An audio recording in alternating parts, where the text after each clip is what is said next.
No, I'm not. See, Ben says I'm muted. I'm not. That was an old one.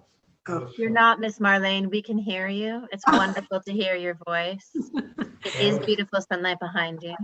Yes, isn't that we're actually in heaven? Yeah. Oh, no. We are Doesn't- too, and fantastic. We kind of look like we're coming in from another planet It's a here. little bit glorious. No, I see what says we're muted. That was from Ben from the other day. Yeah, from Seder. Okay, I'm In glad my we're not. opinion, it's been best to mute Ben and not the other way around. Gordon, I'm rousing the rabble in your absence. All right. Well, good evening, everybody. No, it was just welcome. right now he sent it, Rick. It was a brand new one. You are muted, by the way. You are not muted, by the way. Oh.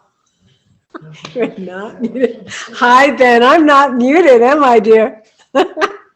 Okay. You're muted now, Marlene. That button works. I'm just going to start the recording. Okay, so I will call to order this special meeting of the Village of Childrensburg Board of Trustees, March 29th, 2021. All board members are present. The purpose of tonight's meeting is twofold. We have an agenda published. I do have one addition. Let me check my list. The purpose of the meeting tonight is twofold. One is for board discussion of the revisions that have been made to the draft police reform report.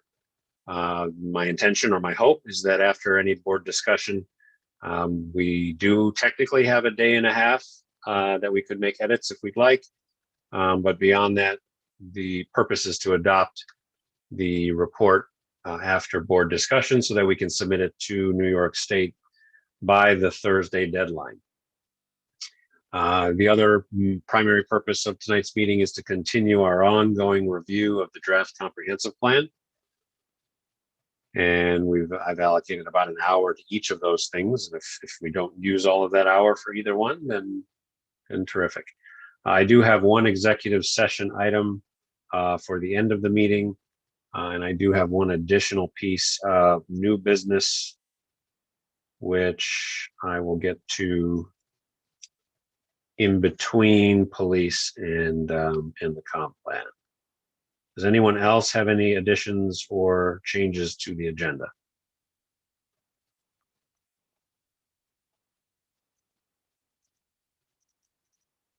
Speak now or forever hold your peace. No board members have any additions or deletions or changes to the agenda. Okay. Then we'll move right on to the first item of business for tonight, which is for board discussion relating to the police draft reform report, either as originally presented or as edited. You all have seen the edits circulated around. Hopefully you had a chance to look at it over the weekend and since Friday. I have also circulated a draft resolution, which the board has seen. A couple of edits have been made to it, and I will read that in its entirety if we get that far.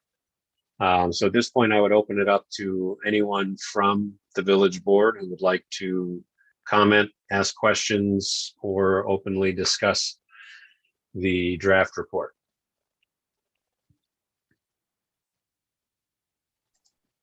I'll kick it off. I think it's important to emphasize that this is a continuing process. This has been a piece of it. I know that when we initially hired Chief Nelson, this conversation sort of was one of the central pieces of that discussion, and one of the main reasons that we hired him was because we thought he could sort of carry this effort forward. I think it's awfully convenient that the governor's executive order has sort of given us an excuse to formalize that in some way. But I really just want to emphasize the degree to which this is a continuing effort, and really thank Rorden and Keith and Chief Nelson, of course, for working on it, and any members of the public who have contributed. I know it was a big undertaking, so thanks for the work that's gone into it.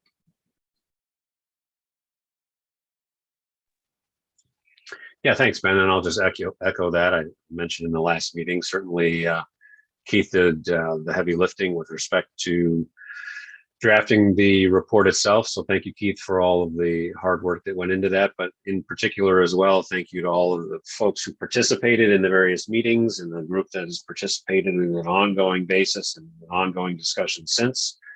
I am finalizing in my mind, because it is essentially up to me, but I'm finalizing in my mind the content and scope of the committee that we've discussed.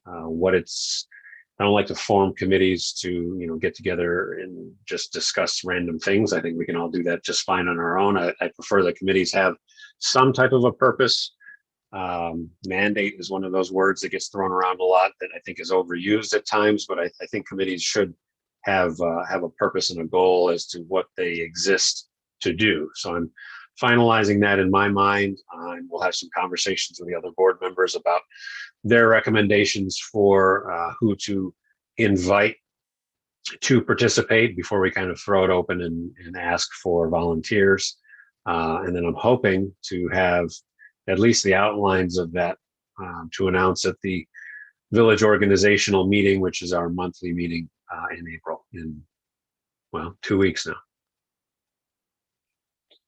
Any other board comment on the report?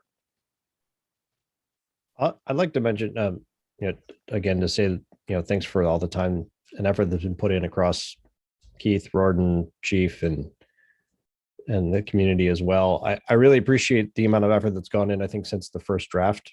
I just wanted to call that out, the kind of diving a lot deeper, detailing the different initiatives, the different goals in much more depth, I think really makes this a stronger finished product. Just kind of continue to echo what Ben was saying, that, this is just kind of the first step in something longer. And I think we all appreciate that. I think this is a good job of representing where we're at and what we're trying to accomplish. And I appreciate that these conversations really have meant, a change that I don't think we would have had otherwise. Looking through some of the things, talking about, looking for demographic data, that does sound like a larger undertaking, and I'm not sure it's something we would have just lucked into. So I think it shows a real willingness to kind of pause and look at what we're doing in the department and how we can improve. So I'm very pleased with, what we've got here and where we're going from here as well. Yeah, and to maybe piggyback some of that is to acknowledge the good work that this community has done with the comprehensive plan and the engagement and the involvement and the willingness of us as civic leaders to facilitate that. I think that's pretty remarkable. And so thanks to all of you in the public who may or may not be witnessing this right now for your engagement, because we are the people.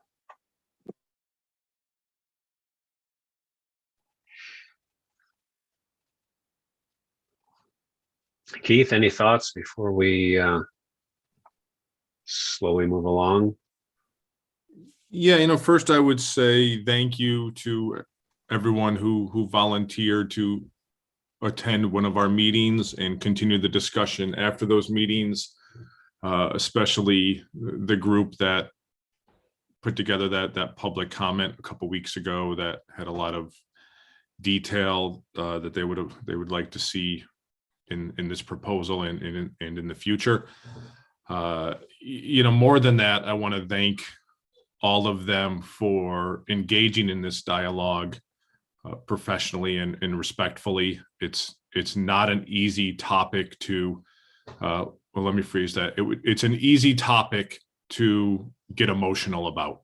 And I appreciate that. I think, if you attended one of these meetings to give feedback, I think you probably did that because over the last year, you've had a very emotional reaction to something you've seen with regards to law enforcement and public safety in a community. And certainly anyone that spends any time on social media or watches the news, you know how much of a hot button issue this is. But everyone who engaged with us did so honestly, but respectfully. And I think that's a reminder to, we as a local government, the more we can do proactively, the more we can be proactive in discussing a great number of issues like this in this fashion, and not letting things play out, through digital discourse, I think is really important. I learned a lot about, the community's expectations. I think I had a pretty good idea what the community would like to see out of their police department. But there was definitely, insight brought that was helpful to me long-term. And so I'm appreciative of that. There's, realities that some people see and feel that we'd like to pretend don't exist in the village or haven't existed in the village. But they very much do and have. And so I think it's always important to get a reminder on that and to confront those things, even when it's not comfortable. With regards to the report itself, I would say it's a hard thing to feel like you got right. It just, to me personally, you're never going to feel like you got everyone's wishes in there. At the same time, I think, as we've said, you have to recognize that this document was never going to be mission accomplished. I think this document is more of a charter than it is, kind of a finale of any sort. This is us saying what we're going to be in the future, what we're going to really focus on, and how we need to get better. And, I think that continuing that dialogue is going to be essential in bringing underrepresented voices into both how we talk about public safety, but our entire, all of our processes in local government. I mean, I've heard at numerous political meetings now in different groups that, the underrepresented people in our community are intimidated to come forward and talk about issues and engage. And so, whether that's public safety or zoning or, business development, whatever it is, that's something we need to work on. And I don't know if that's this committee that we're talking about, or that's something different. But that's something I take seriously, and, want to make sure that we are exhausting all opportunities to make everyone feel comfortable, like they can engage. And, at the end of the day, some people might just not want to, but I would hate for there to be any consideration that people aren't engaging because of intimidation or, worried about how they'll be perceived or anything, or whatever it is. So again, this is, I appreciate, the time Chief has given to this. It's, he certainly has a full-time job for part-time pay already. And, he was very good about, setting, being willing to I think, be fairly ambitious with what the department can do in the future. I mean, it is a very small department, and we are very much currently, as I think some people have learned, that we are very much at the mercy of the county and sometimes the state with what we can do. But I think he's willing to do all that we can to address things like mental health emergencies and officer training, and not leave it up to the other departments that our part-timers work for to cover trainings. And we're going to do it in-house as well, and we're going to maybe do things that other departments aren't doing, that kind of thing. So I thank him for being willing to put that on his plate that is already pretty full. Sorry about that. I got a new computer and I haven't quite figured out how to silence all the dings and explosions that come my way. So I think I can leave it at that. And again, as people read through this, I would say again, whether you're dissatisfied or you think we nailed it, either way, I hope you'll stay involved and continue the conversation, because we have to do that. This is this is going to be an evolutionary process here, how we talk about public safety and make sure everyone feels served and protected regardless of, of what they look like. So I hope we're ready to continue to do the work in addition to submitting this proposal. Thanks, Keith. Any other board comment, conversation, or discussion?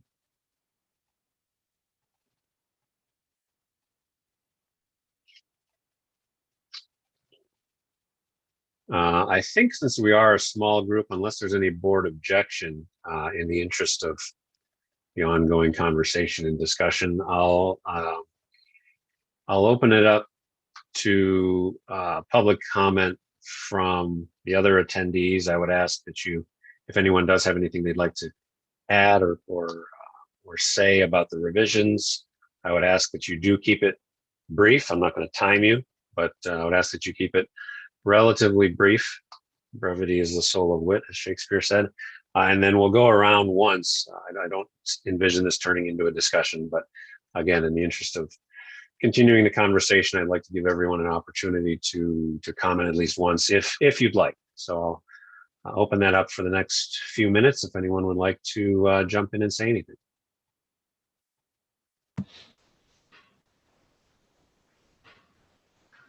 Yes, Marlene, please.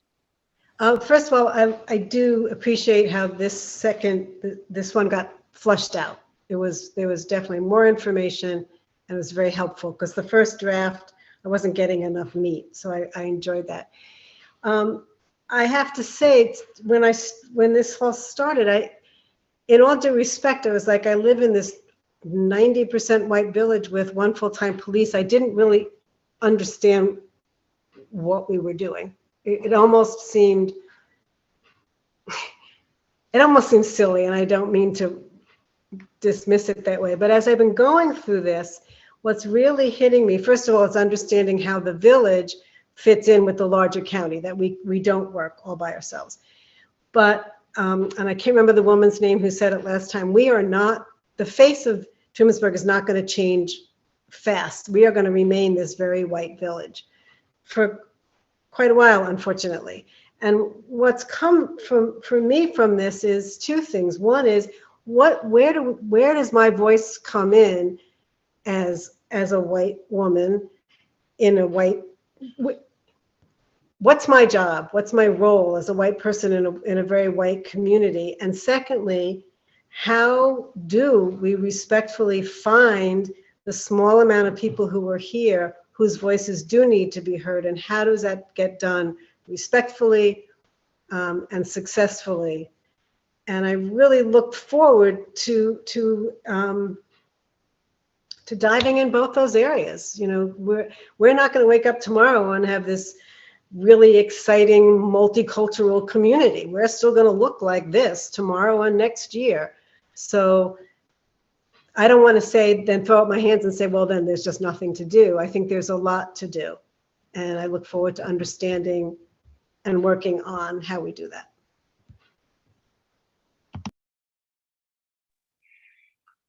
Thank you, Marlene.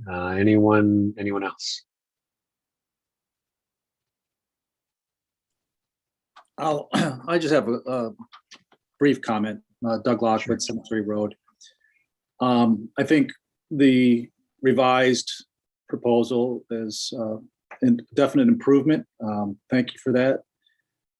I guess one of my lasting concerns, and I've got a couple, but the one thing I think, if there's any changes before it gets submitted, is the timeframes that have been assigned, the objectives or the goals set forward in the proposal. I'd like to see them accelerated a little bit and not pushed out to 2023. That maybe some of these can be done sooner than what the proposal suggests. So that's my feedback. Thanks, Doug. Anyone else?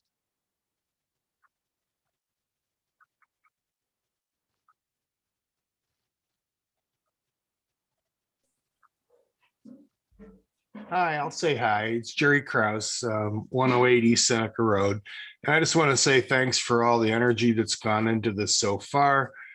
I do think we're just scratching the surface and there's a lot of work to be done, but I think there are a lot of people focused and want to help contribute to this process. So hopefully we can continue to keep this going. So thanks a lot. Thanks, Jerry. Carol or Maureen, care to weigh in?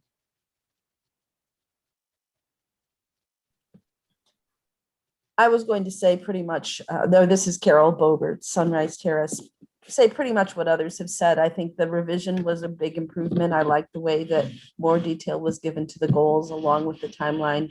And like many others have said, I see it just as the beginning of the process, but I really appreciate the time and effort that you have put into this to make it happen. So thank you. Thanks, Carol.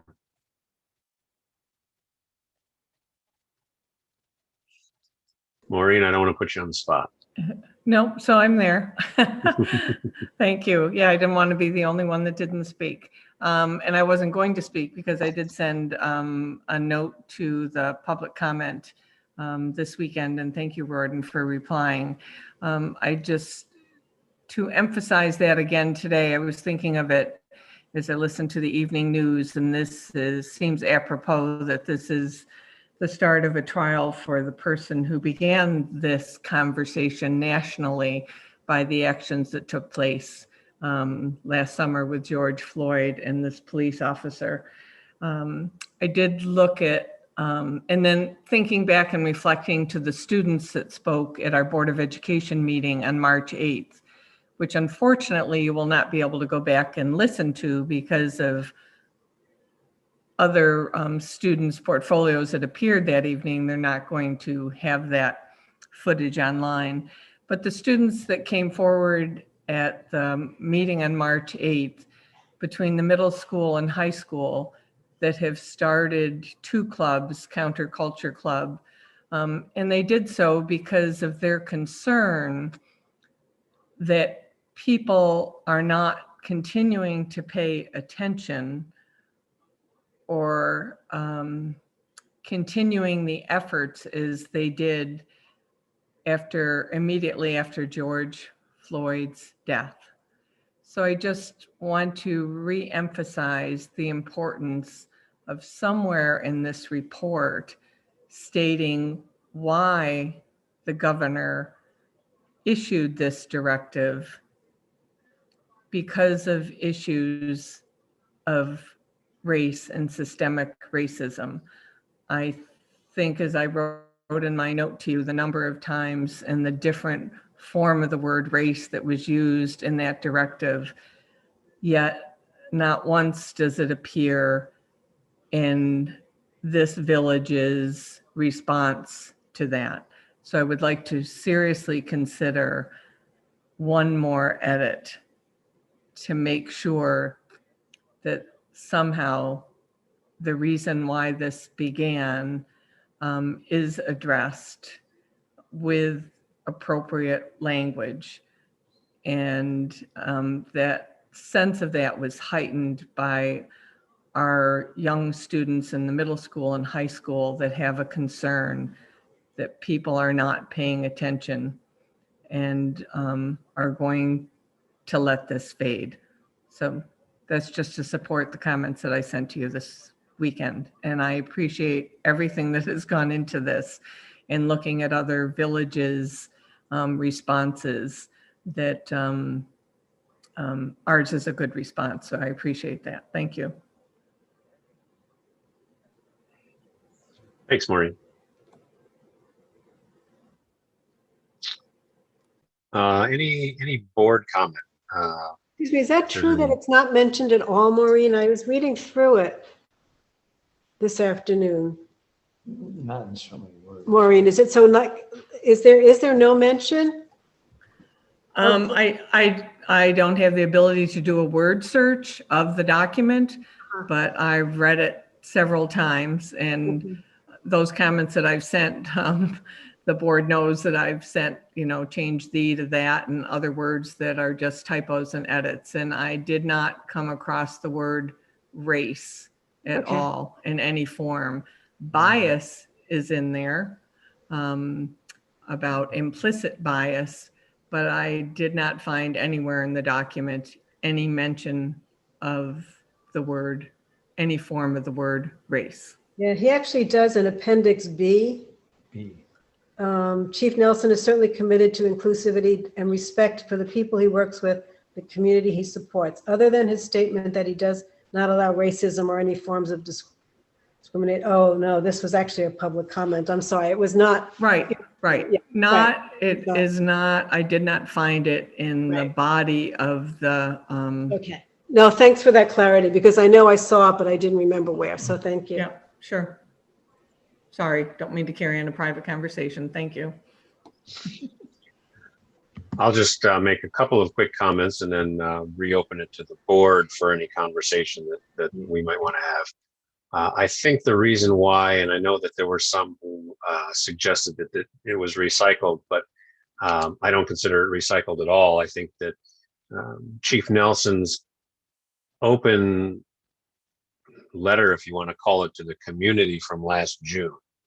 The reason why we put it at the very front of the report after the table of contents was because it really does, and I'm not going to speak for Joe, and he couldn't be here tonight, but it really does speak to, I think, the heart of the matter, not only from the village's perspective, but from our police department's perspective. And I certainly am not going to speak for any other police department.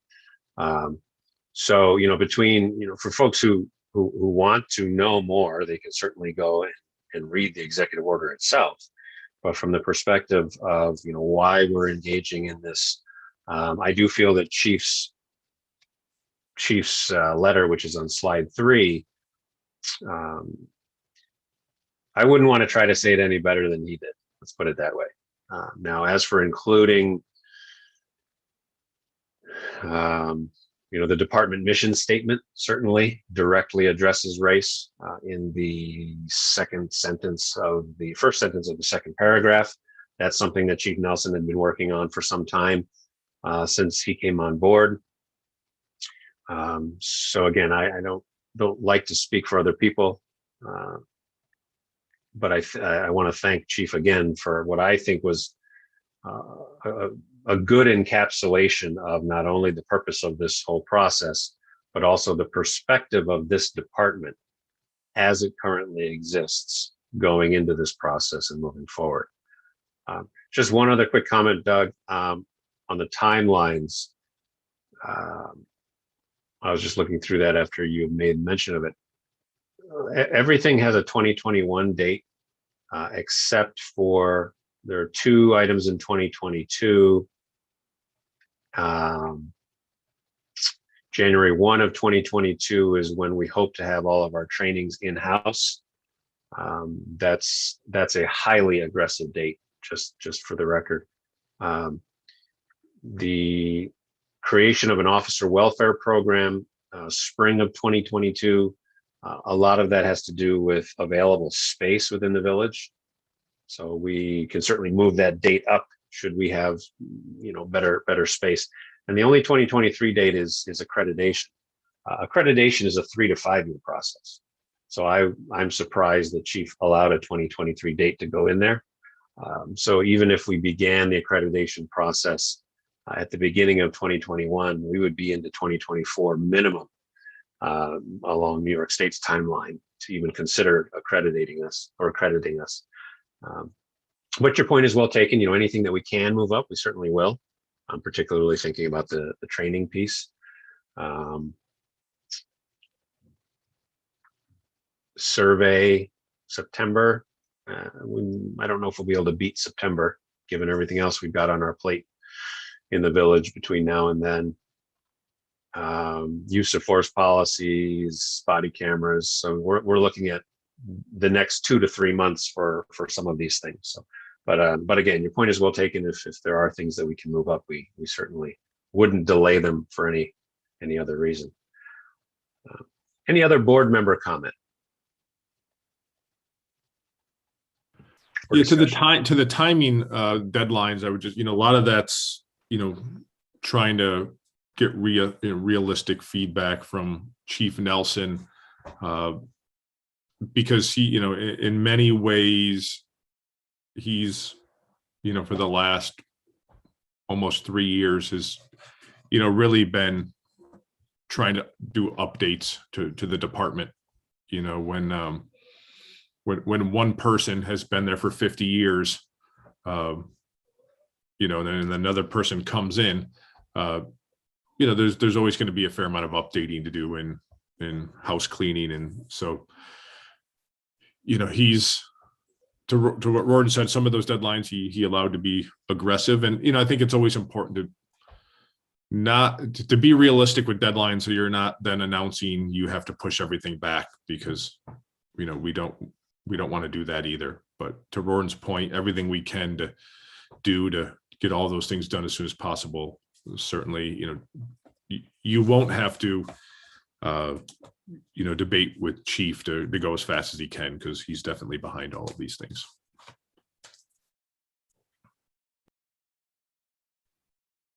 I'll make one comment. So I was just looking at I heard Maureen's comment and I'm intrigued by it. And I'm looking at the introduction, the slide 4, I guess. I'm wondering if we could add just a little something there. I mean, certainly people could go check it, read the executive order itself, but I wonder if we might even just include something to say in response to the police-involved death of George Floyd, or something to that effect, just to make it a little more clear on that first introduction page.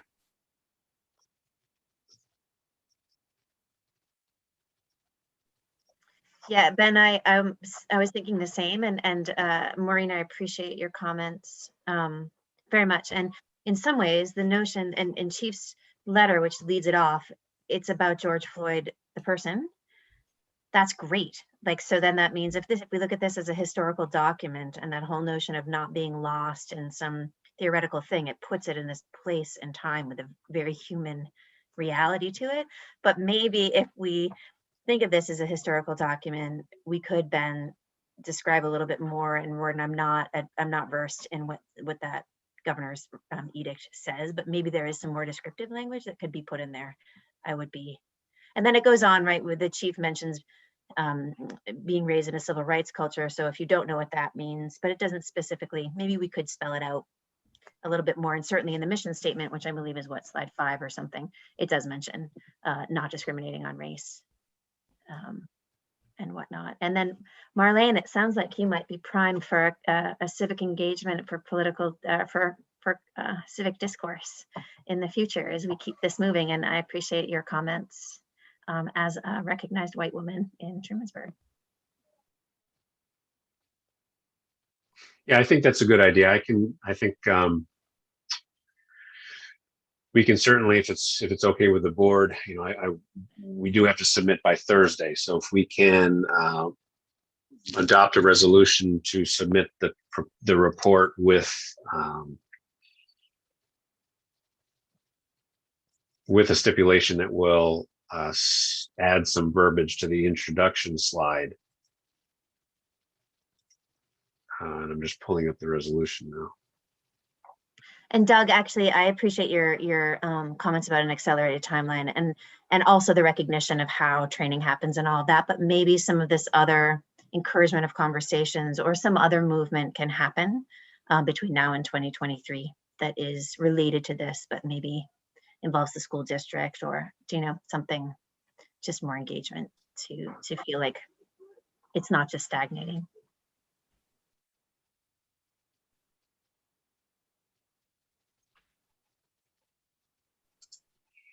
So actually, I'll jump in quick, and this isn't actually really a response to anyone's comments so much as just a general note. And I think Marlene mentioned the feeling that maybe this was silly at some point, and I appreciate that you no longer feel that way. But I think a lot of people do, and I just want to emphasize that this is not theoretical. There are a lot of very real lived experiences in Childrensburg, surrounding Childrensburg, or perceptions of Childrensburg that I think confront these issues very directly. They're very meaningful for very real people. And I just want to emphasize that I think it can become I mean, it is a largely white village. We are obviously a largely white group. But I do want to emphasize that this is not theoretical. This is very real. There are very real people affected by all of this.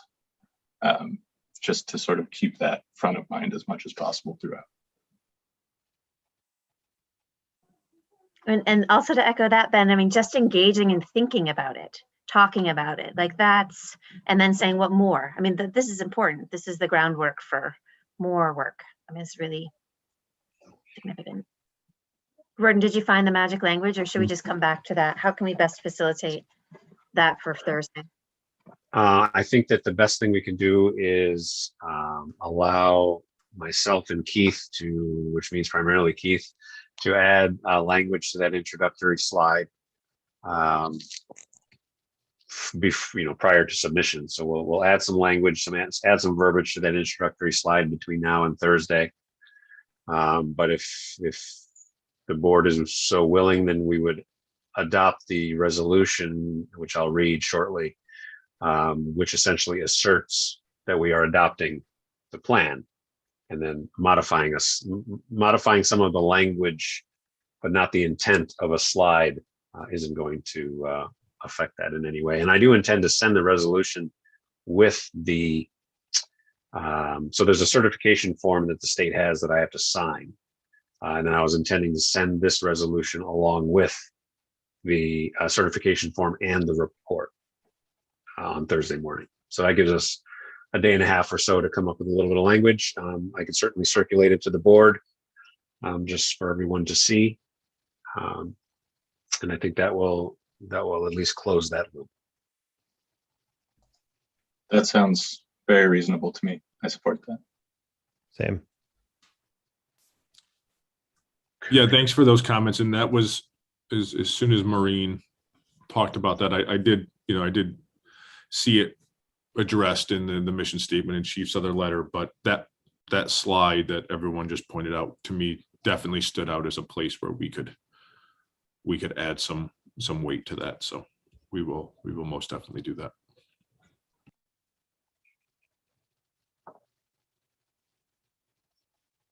Okay. So what I'm going to do is I'm just going to read this resolution, which I drafted last week. I circulated to the board for comment and edits. And then at that time, I would entertain a motion to adopt it along with, well, it is the motion to adopt the reform resolution. And then we will make edits to that introductory slide between now and Thursday. And then my intention is that by the April meeting, which is when? April the 12th is our annual organizational meeting. I'm hoping to have the outline of an ongoing working group and committee put together to announce. So the resolution is drafted states, whereas Governor Cuomo's Executive Order 203 mandated that all local governments with a police agency, quote, perform a comprehensive review of current police force deployments, strategies, policies, procedures, and practices, and develop a plan to improve such deployments, strategies, policies, procedures, and practices for the purposes of addressing the particular needs of the communities served by such police agency, and promote community engagement to foster trust, fairness, and legitimacy, and to address any racial bias and disproportionate policing of communities of color, end quote. And whereas the Village of Childrensburg held multiple community meetings to receive input from members of the public, local business owners and not-for-profits, local elected officials, and representatives from the Childrensburg Central School District. And whereas the Village of Childrensburg Chief of Police has conducted a thorough review of departmental policies and procedures and has identified areas of focus for the improvement and modernization of those policies and procedures. And whereas the information gathered from the above has been compiled in a format which will lead to ongoing community engagement and conversation. And whereas the Village of Childrensburg is committed to the safety of its residents and visitors, regardless of an individual's race, color, religion, age, gender, ethnicity, nationality, sexual orientation, political affiliation, or health, through a well-staffed, well-trained police department that operates without bias or prejudice of any kind. Now, therefore, be it resolved that the Board of Trustees of the Village of Childrensburg asserts that compliance with mandates set forth in Executive Order 203 have been achieved, And be it further resolved that the Board of Trustees of the Village of Childrensburg accepts and adopts the Childrensburg Police Department's New York State Police Reform and Reinvention Collaboration Plan and the recommendations contained therein. And be it further resolved that the Board of Trustees of the Village of Childrensburg thanks Police Chief Nelson and everyone who participated in the process of developing this document, which will serve as a starting point for ongoing community dialogue surrounding law enforcement and public safety within the community. If someone would like to move that. So moved. Second. I have a motion and a second. Any board discussion?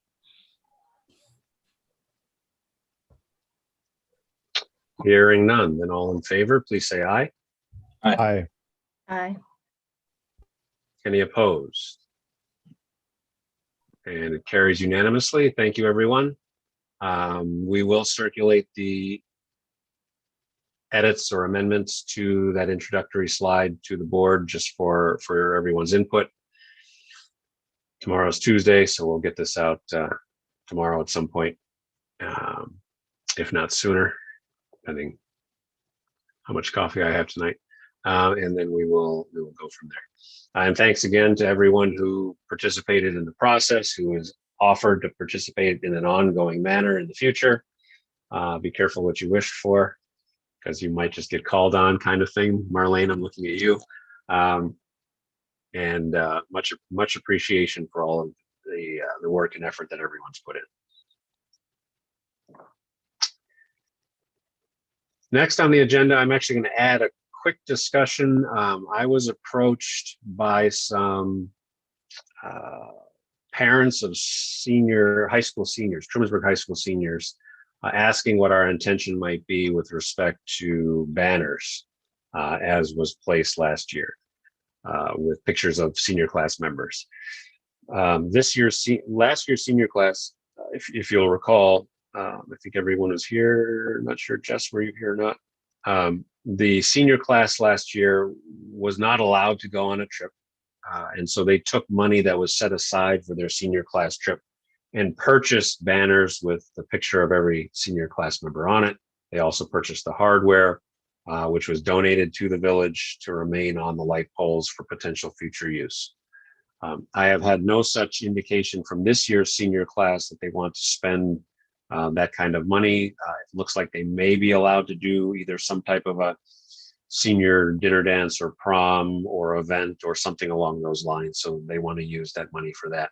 However, a handful of parents of seniors have asked whether the village would be willing to help with the cost of potentially putting banners up again this year, which leads to the bigger and always trickier question. As I see Ben Carver lean back and take a deep breath, the always trickier question of when it comes to spending village taxpayer dollars on certain things, the cultural side of things are of course important. That's why a lot of us live here. But where do we want to come down on this? Do we want to help facilitate? Do we want to commit a certain dollar amount per year? And then if a particular senior class can't make up the difference, that means there are no banners that year. Where do we want to kind of attempt to establish some kind of a policy or long-term desire, knowing of course we can't commit any future board to anything, but we can certainly try to set the precedent if we wish. Verdon, forgive me for not knowing this, do we put up any congratulations graduating class banner? Is there any celebratory thing that the village already does aside from these very personalized, potentially incredibly embarrassing pictures of all the high school seniors that go on Main Street? To my knowledge, and I don't know this 100% to be true, but to my knowledge, last year was the first time the village had ever done anything to assist or facilitate with an effort for graduating high school seniors or a graduating high school class.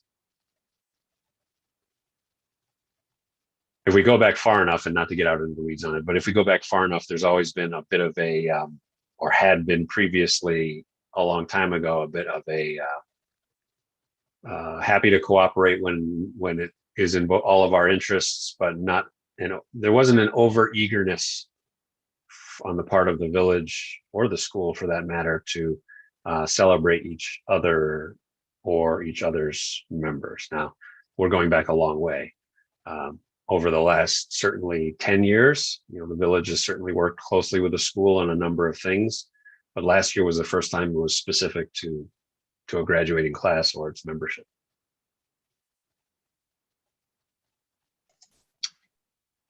So I would say, as a sort of procedural issue, that I would be happy to match any contribution that the school made,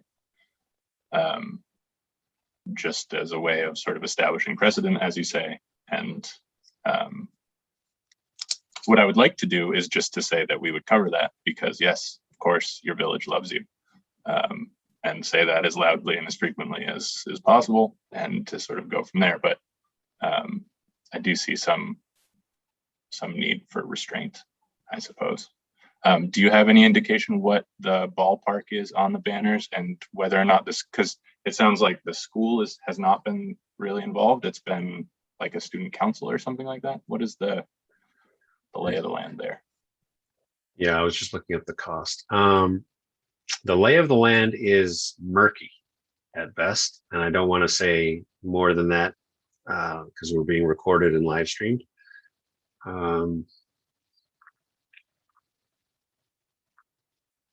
Well, we certainly can have some time to think about this beyond this evening, right? Yes, but not a lot. The goal would be to have the banners up, I would say, by late May at the latest, so that they're up for the entire month of June. That almost didn't happen last year, but it was close. I think it was first week of June the banners went up. So I think we have some time. It's going to be April this week, so it's 2 to 3 weeks in production. So we've got a little bit of time. The ballpark number is approximately $2,500 for all the banners, so it's not a giant number. I don't believe that the school has been meaningfully approached. I think that I could certainly broach that subject if the board thinks I should ask whether the school district can come up with $1,250. I've seen their budget. I would think they can, but then again, so can we. So it's a matter of how to finesse that. So go ahead, Ben. I mean, just as a side note, last year, I think they ordered the banners when there was snow on the ground. I mean, we were waiting for a very long time. And it seemed like there was a block, just because a lot of communities were doing a similar thing, I think was the sense I got at the time. Yeah. So there was also snow on the ground in May last year, Ben. Right. All right. Valid point. But I think you get the gist of what I was getting at there. I mean, it was months of waiting. So right. If we could come to a decision, I would say that we should. And for my 2 cents, I think I would support just doing it, and essentially empowering Rorden to talk with Kimberly and see if you could come to a mutual agreement as far as the cost goes, would be my 2 cents. I think, to me, it's very important, right? I think having grown up in Childrensburg, the safety and support of the community is immensely important and cannot be overstated. And I think that any degree to which we can contribute to that is, something we should embrace. I'm completely sympathetic to that thought, Ben. And also, I think that we, on various aspects, have discussed involving the youth more in our conversations and having them recognized as members of this community. I'm also quite thrifty by nature, and I'm wondering couldn't it be celebrated by congratulations seniors, and not an individualized, very thin flag with someone's face on it that changes every single year. And maybe if we did have funds, I would rather say we put up some amount of banner that celebrates education in general by celebrating graduation, right? All the people graduating, and we'll donate to your sober prom $500 or some other way, or we're gonna have a community picnic. I mean, I think there's a way that we can celebrate that without it being just this very personalized one-off thing. Oh, Maureen knows how to use her thumbs. Yeah, unfortunately, we wouldn't be able to donate to anyone's purpose as a municipality. But no, I mean, the point's well taken. I think that the senior class parents, I haven't asked, well, actually, I have asked 2 or 3 of the seniors. They all really liked, I loved seeing the banners up last year. Of course, those weren't my kids' mugshots up there either. So that's that probably is a personal thing. But I have heard from let me see, make sure I don't give a wrong number. I've heard from 3 or 4 graduating seniors who wondered whether they were going to get banners like last year's class. So there's a little bit of that COVID and I think post-COVID hangover to come out of this. Long term, I think I've been thinking about a way to have since we got the hardware last year. I've been thinking of a way to have seasonal banners that were more reusable or reuse friendly.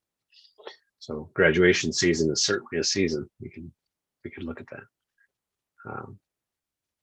Well, then why don't I, in the interest of time, why don't I reach out to the school, see where they're at on this for this year, and then report back probably at our April meeting in 2 weeks, and see what kind of coordination we can do with the school and the senior parents. Now, last year, I will say for the banners and hardware, there was some individual fundraising that was done. I know of at least a dozen or so T-Bird alumni that donated, I think it was close to $2,000 on their own. So there was an effort made last year to do it that way.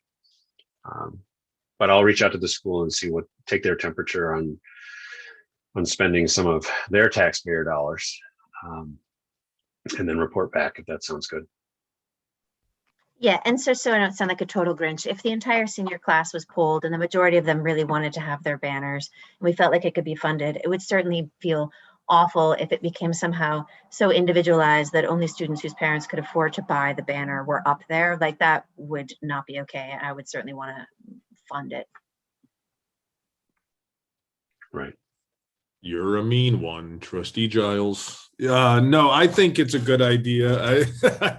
I understand Jessica's point of, anytime you want to contribute to an entity like a school district. Yeah, I mean, I think it's a good dialogue to consider. Well, is this the thing for us to invest in? What are we allowed to do for the school district, I guess, is a question.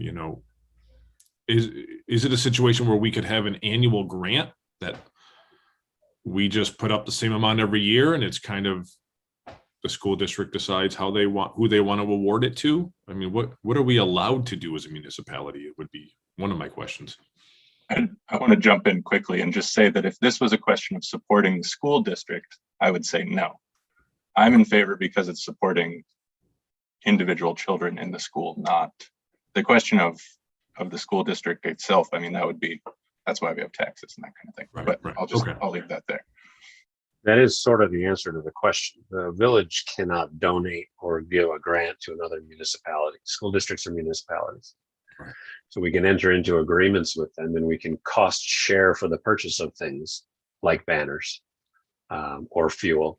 But we can't quote unquote give each other money, because that is the gifting of taxpayers' dollars from one municipal entity to another. So it would have to be a direct restricted type of use. It would have to be a contractual purchase, like the towns purchase fire protection from the village, or it would have to be a joint purchase of a piece of property, whether that piece of property is a land or a community building or a flag. It's still the same concept. I hesitate to point out, but the town also has a lot of residents in the school district, not to necessarily get more chefs in the kitchen, but that's also a piece that's rolling around in my head if we wanted to go down that route. But I'm happy to have the conversation start with the school district and kind of see where it goes from there. I don't want to take up too much more time, as we're mentioning that time is kind of the essence in some of this. But I think going forward, we might consider something like that, or it is less personalized, but I do appreciate the idea of not going through the money and waste effort of building new signs every year, and and looking at something that's more like like you were saying, a seasonal graduation season type banner simplifies the whole thing quite a bit. Mhm. Okay. Well, I will add that to the list and report back. Yeah, and just one last thing, I don't feel pressure to worry about precedent right now, because I think we are still in the COVID era. So I would be happy to, kind of consider this graduation as kind of a continuation of supporting students in a difficult time, and without feeling that it's committing us to future investment. Okay, good.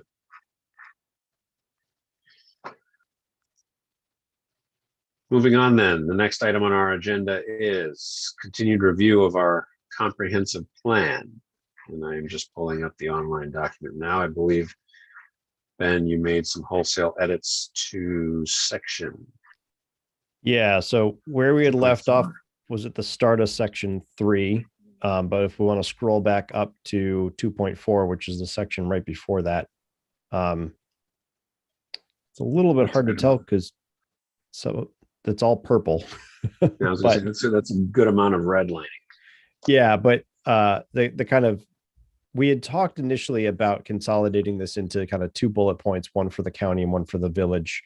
That would have required a little more editorial use just because of the way that it's currently structured. So I stuck with the current section headings, which is one for the county comprehensive plan, one for the county strategy, then one for our zoning ordinance subdivision and Feker, but cut them all down significantly. So now we're talking about a single paragraph for each, not more than, 3, 4, 5 sentences or so. The longest one, I think, being the county's comprehensive plan, the rest being, not more than a sentence or two. The only thing I was on the fence about was including the zoning districts as a way to just kind of point out generally a little bit about how the zoning looks, but I could be easily convinced to just strike that whole thing. And basically the zoning ordinance would just say 2012 was the last time we did anything, more details in the appendix. If we really wanted to kind of cut it down to the bone.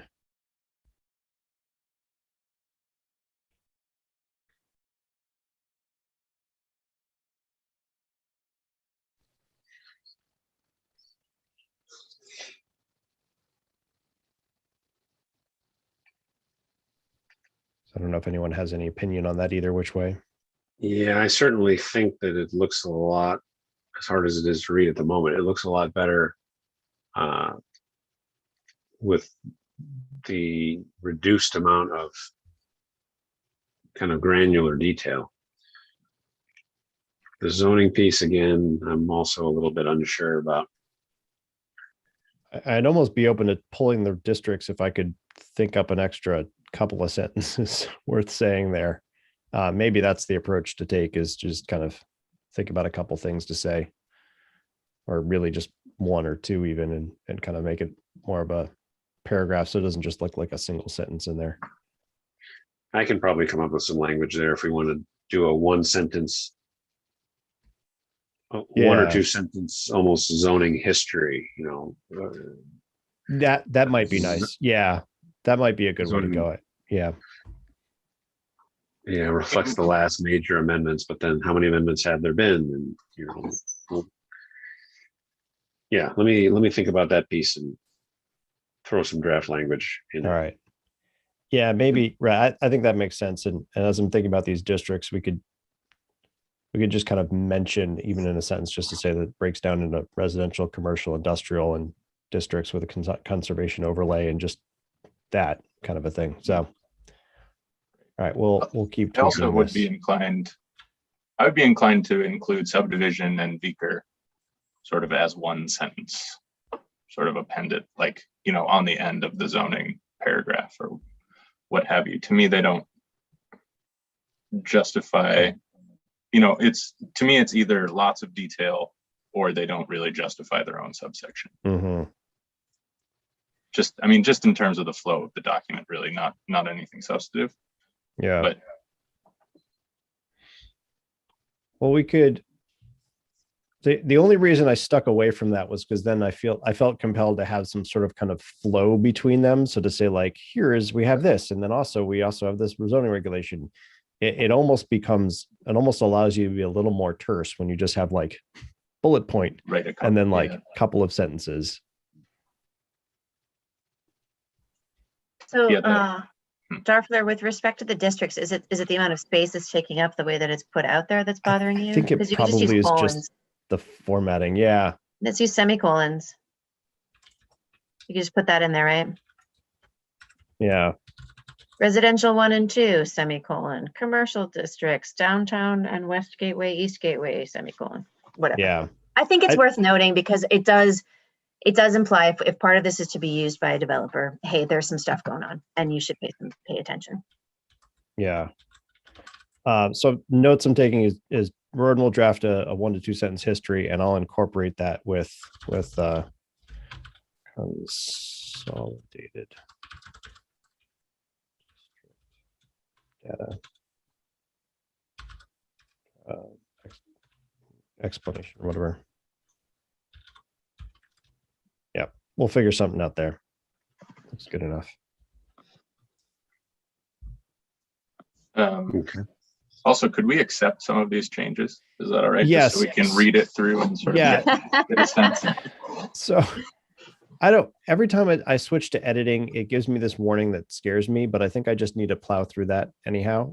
So maybe after this evening, I will go ahead and attempt to accept some of these. I don't know why it's giving me that error. I think maybe because someone else is in the document, or like it thinks it is while I'm reviewing, and it tells me it's going to do something to them. Anyhow, the vagaries of Word on the internet, I don't really know. All right. Well, if that feels sufficient, then we can jump into section 3. And we'll start kind of walking through the comments. There's a couple edits here. Those don't seem particularly problematic. There is a question in 312, a key forested area of the village. And Jessica, you are asking what piece of private property, what makes this piece of private property key to the village? Yeah, this language makes me feel super squirmy in light of development. And I'm wondering if this is based on public comment, because it's private land, it's not used.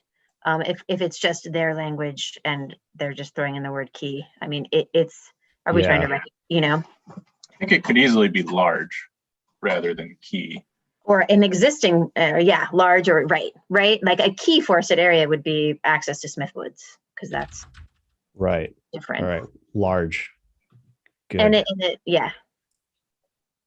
Mm. Thank you. Yep. 2 areas of note. So the next paragraph down, found just outside the village boundaries to the southeast, Smith Woods. And Roden, you said I'd like to add Smith Woods was originally deeded to the village. All right, I can work that in by Henry Smith, but never incorporated, and so forth. So I can work that in. I was confused by the founded in 1909. The sign might have been made in 1909, but Henry Smith, and I'd have to go back to, don't have it here, it's upstairs, but there's a great book on Smith Woods that has dates and times, and it's a curiosity that no one's been able to answer for me. When Henry Smith deeded it to the village, why the village didn't incorporate it into its own boundaries, but they didn't. So it's an interesting piece of history, but yeah, having something stated in there which does add some historical context to why the village cares about this piece of property that's outside its boundaries, other than the fact that it's old growth forest. Yeah, and I'll see. I know Cuga Nature Center's got a little bit written up on their page, so I'll see if I can't, just pull a little bit of history out of that or something. Okay. All right, last one. Smith Woods and the fairgrounds create an attractive gateway. And Jessica, you said struggling with the notion that attractive equally describes the dirt track and metal buildings of the fairgrounds juxtaposed with the natural beauty of old growth woods. That might Good just be a snarky thing we could ignore. I don't know. Fair enough. I will ignore. It is not particularly attractive, but it is improving by the efforts of And people. it's not in any way looking down on the fairgrounds. It's and maybe what I was struggling with there is that it actually represents a great way to be. We are recognizing green space, and we are also having a functional use of land where we can all come together and congregate, which really, I think, describes a lot of the intention of the comprehensive plan and how Trumansburg people want to live here. So maybe I'll just say I'm fine with that now. And if I wake up in the middle of the night with a word that describes all of that. Well, we could just go with creates an attractive yet functional gateway. Attractive and functional. I don't know. Whatever. Yeah. How about engaging? Engaging. Perfect, Warden. Thanks for coming to work today. I love it. I mean, I think the difficulty is that it used to all be green. This feels like it was written 3 years ago. Which it, quite possibly was. Right. I mean, those trees are gone now. Yeah. So, Actually, part of the edits that I made up top of that we were just looking at was pointing out that the comprehensive plan at the county level has now actually been reviewed and finalized yet again, which it hadn't been when this was originally drafted. So yeah, there's definitely a lag in some of the wording here. So one thing I think is worth noting there is just that it's only one gateway. Right. It might be worth pointing out. I mean, on the other side, we have Rorden's new project and the Water Tower Park, which is also sort of an open green space. So we kind of have, we have green spaces sort of at 2 out of 3 main entrances. So do you want to say create an engaging eastern gateway or one engaging gateway? Or do you want to acknowledge the other gateways as well? I would say an engaging eastern gateway. Okay.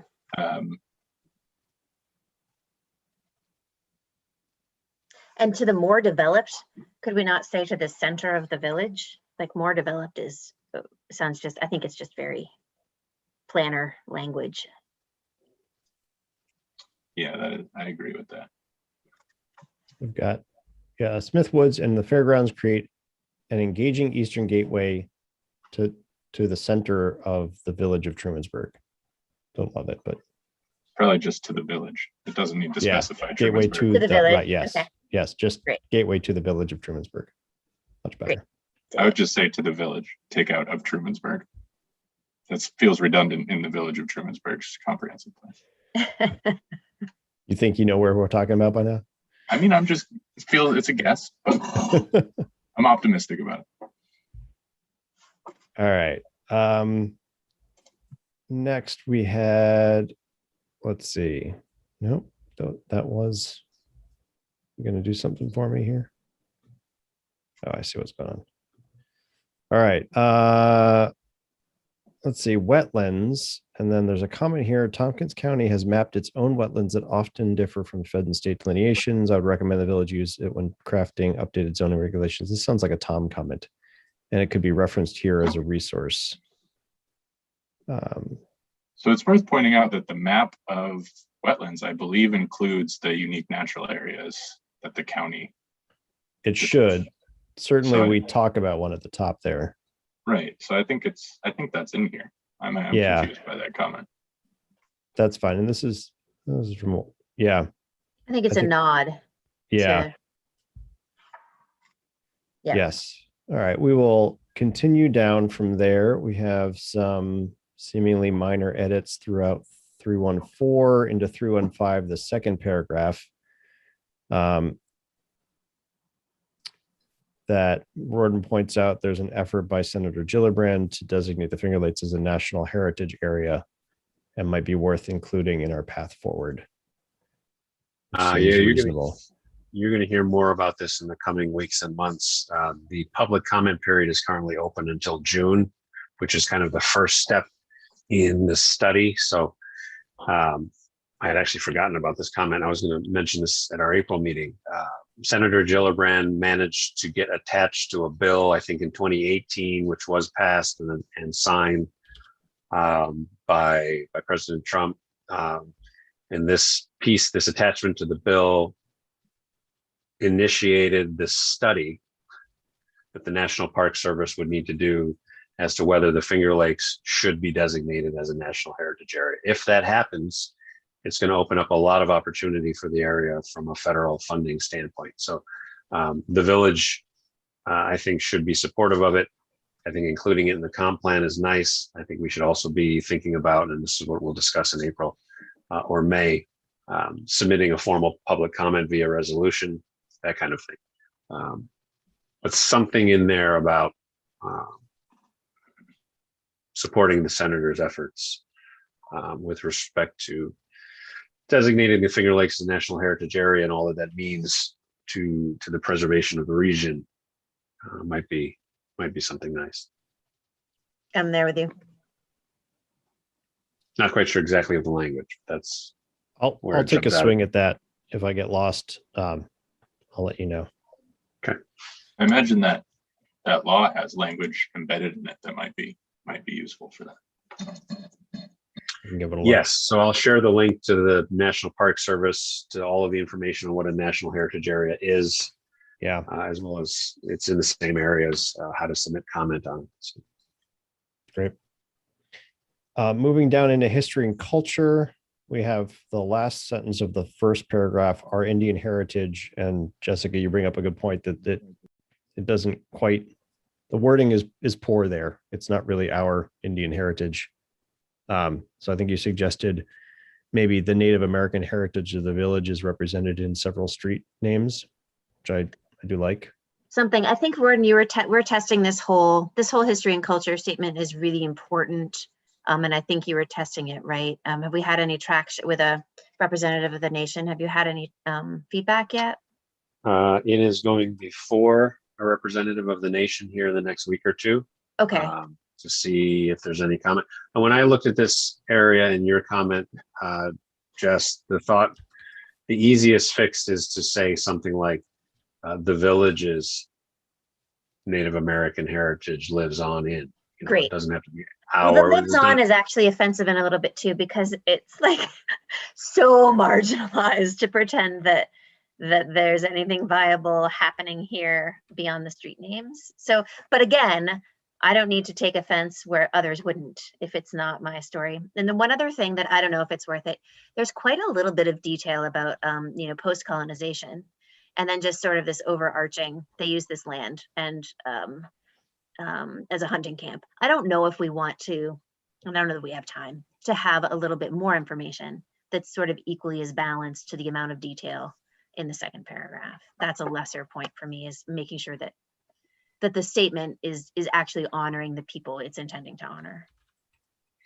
Yeah, I think some of that can be informed by what feedback we do or don't get.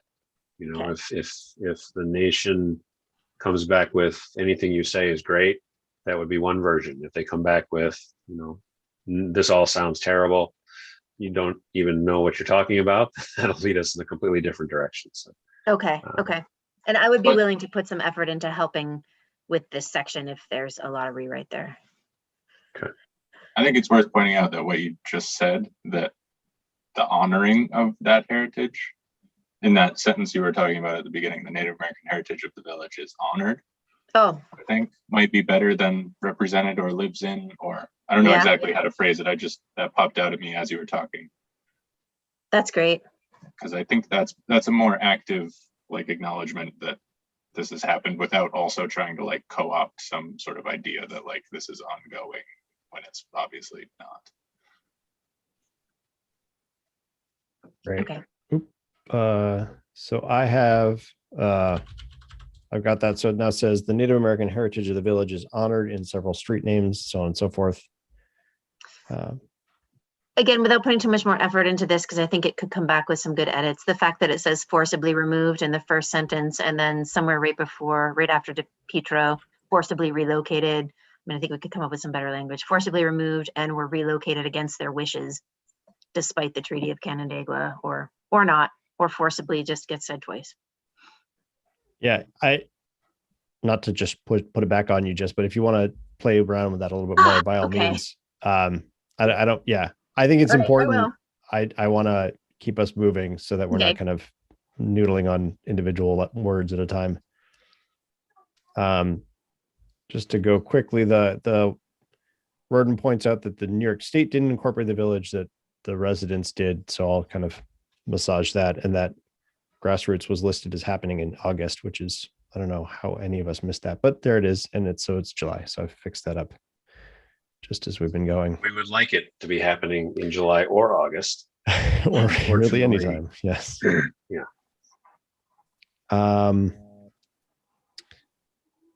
So we keep going down into 322 cultural references. And Jess, you point out that we have street addresses for the library and the Historical Society, but not for the Conservatory of Fine Arts.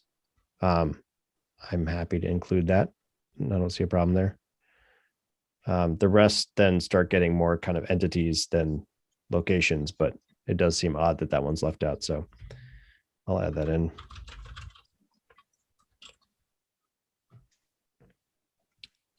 Carrying forward, we have the Cayuga Lake Wine Trail paragraph, pointing out that we brings visitors from all over New York State and the country. That makes sense. I'll add that in.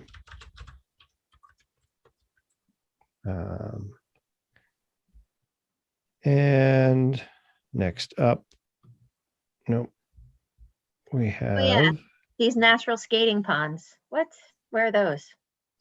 Yeah, I didn't go, but everyone was talking about them this year. There's one pond at the top of Rice Hill. Are there more? I thought there was like small ones. At Rice Hill? Yeah. There's two. But they're not. Are they natural skating ponds? Am I like splitting hairs? They're not natural. No. They're very, very man-made. Yeah, I They're don't very like. Where are these hidden natural skating ponds I've yet to find? No, they don't exist. All right. There's We'll a lot of strike swampy weirdness. strike the word natural. Those natural skating ponds are in certain yards in the springtime when it refreezes. Oh, I've got one of those next door. I was gonna say, I'm looking at you, 42 Wig. All right. Drop in the word natural. Let's see, going on. We've got a recommendation to add running 8 miles in length from Ithaca to Teganic Park. The trail allows. Sure. Sounds good to me. Throw that in right now.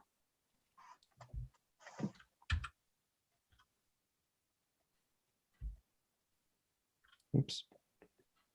Sure. All right. Then we've got into the last paragraph before 3.3. It says, what does it refer to? So we're talking about to accomplish this, the village will need to depend on volunteerism, a spirit of involvement, and financial support. Grants, taxes, question mark. It's a Just good from question. various stakeholders. Yeah, Is that an I think it's meant to be acceptable dodge? pretty broad. Would that clarify to say from multiple stakeholders, from various stakeholders? That works for me.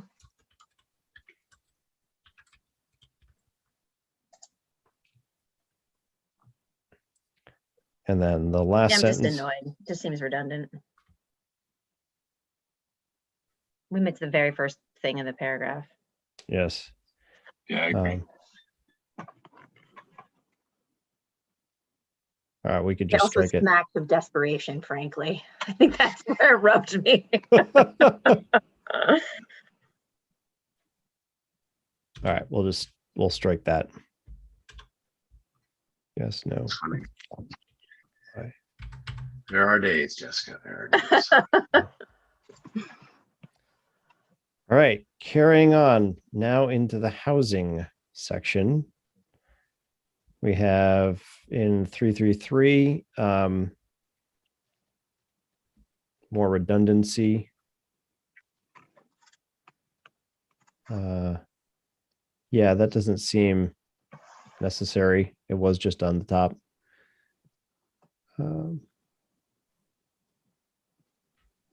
actually the third time. I mean, it's like the first two sentences and then this one. I would Yeah. just strike this as well. I'll clean that up. Because there's actually so much redundancy, I want to give it more than a glancing blow just to make sure it still reads well. Okay. But yeah, I'll clean that up. Down into 334 housing density.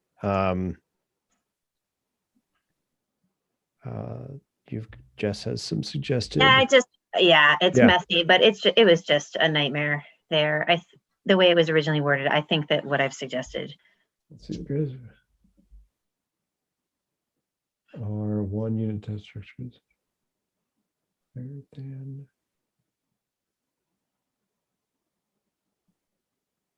So I think, right, if see. I read the greatest number of family housing units in the village are 1 unit detached structures, a number which is in fact higher than in Tompkins County in New York State. Mid-sized structures, commonly known, are less prevalent in the village of Childrensburg. I mean, I think that is what it was originally trying to say. It just was shitty. That sounds reasonable to me, but I would take out in fact. Okay.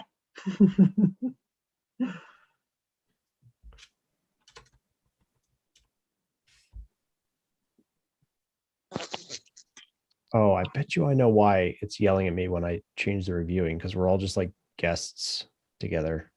Yeah. I don't know. We're all looking at it. I mean, you can download it, right? And then edit and it'll update on your own. Suppose I could if I was really worried about it. Maybe that's what I'll do is I'll duplicate it before I do anything crazy, just as a just in case. Anyhow, that's an aside. I mean, like mine, if I download it, it will update this version as well. It will? If you really? Anyway. Yeah, it'll save to this drive. Oh, I don't know no if this kidding. is I don't know if this is set up that way, but yeah. I didn't have an option to open it in the app, so I could download a copy. But that's cool. Beware version confusion. Dun dun dun. All right. Pushing on. Right. We've got 335. Question is, with many traditional residential neighborhoods built before 1940, what does traditional mean? I think it kind of means before 1940. I think it's trying to talk about, like late 1800s, the kind of the earlier build of the village, but I'm open to other ideas there. I would just strike that, because I think that part of the thing is when in exploring this village or any place, neighborhoods look totally different from each other that could have been built nearly concurrently, depending on who was living there and what does tradition mean. But again, maybe I'm just. I agree. I agree with Jess. I think traditional either has a connotation that's very specific, and sort of is a very weighted term, or it's a generic term that just means old, which I think is the way it's being used here. I don't think it's supposed to be weighted, but I think we just say many old residential neighborhoods. If you want to say old without saying old, you could say vintage. Vintage residential neighborhoods. I agree with Jess. I would just say many residential neighborhoods were built before 1940. Yeah, no, I think that's sufficient. That says it all. There is the only thing I was looking for here is I know that there's the question of trying to find a line of distinction between, places that are closer into Main Street and built significantly longer ago than things further out from Main Street built more recently, and maybe having a different way of approaching those in zoning. But that doesn't seem to be what this is hinting at. So I don't think there's a problem getting rid of it here. Those areas are defined elsewhere, so we could use those definitions as previously. That's true. Yeah, that's where enough that's where enough of that is anyhow. So yeah, we'll just strike traditional.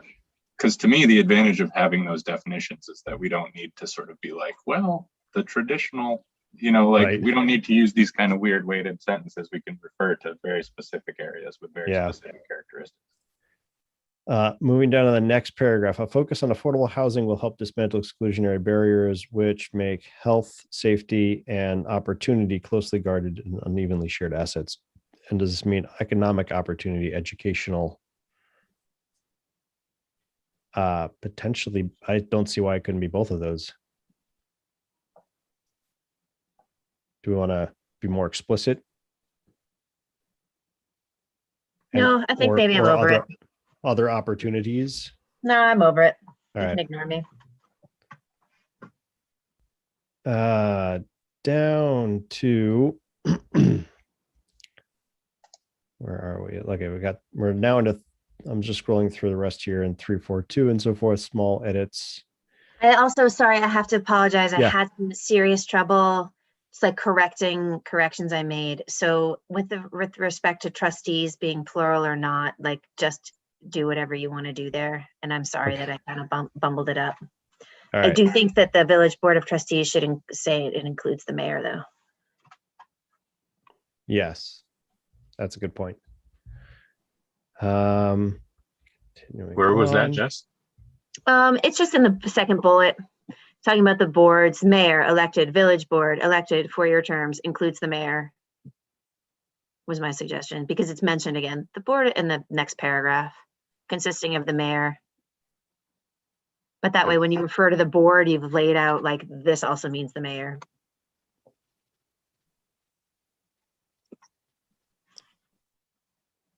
All right, carrying on into, let's see, oh, we've got, Also, it allowed me to delete Yes. that in 3.4.2 because it was mentioned up above.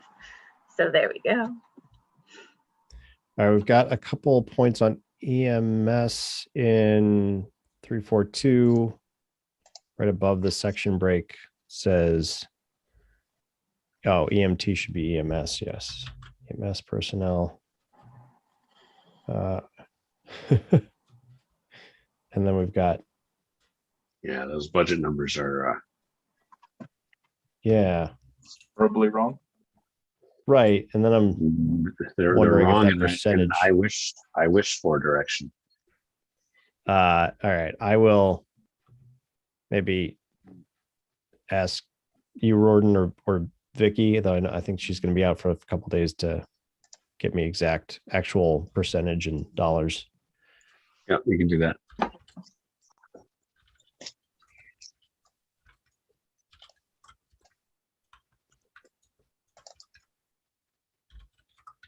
Right.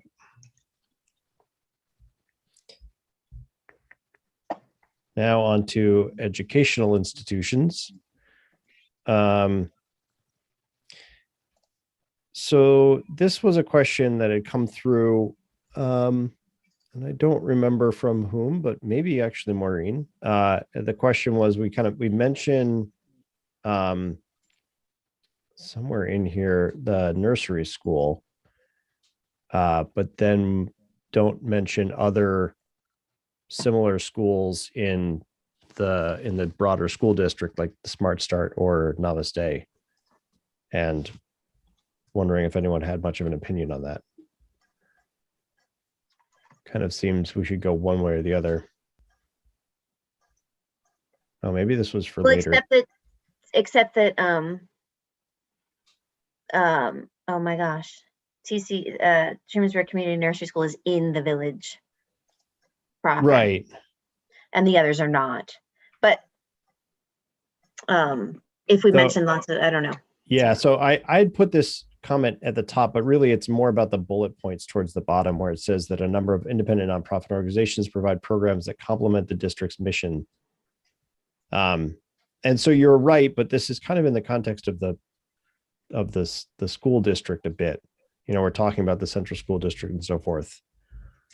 And the rest of them are ones that are, I would say, more directly associated with the school district itself. So you're talking about the PTO, the after school program, the education foundation. TCNS feels like a bit of an odd duck in there. Okay. The more I think of it, the more I think of maybe striking it, though I could be convinced to add other nursery schools in. So I will say that it is a serious community builder. It is a way that that builds community. You meet people who do participate there, and because you have to volunteer too, like you're really actually meeting the other children and then the other parents who are raising children in your school district, and that carries forward to showing up for the Halloween parade and showing up for the boosters and really the children really are a focal point of community building here in the village. So maybe if it's super simple, I might say, including other areas. We've certainly mentioned the other areas in lots of other places. Yeah.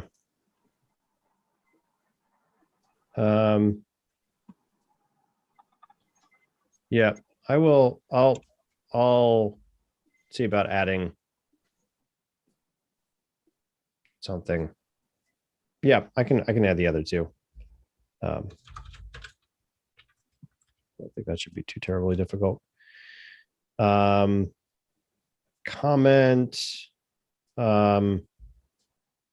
later on, which I can just make real, is that the after school program is no longer on campus. It's my understanding. Again, we're now reading Maureen's comments if she's actually still here with us. We mentioned the Music Boosters Club, but not the Sports Boosters, which we should also do. Just some kind of improvements here, which I'll make happen.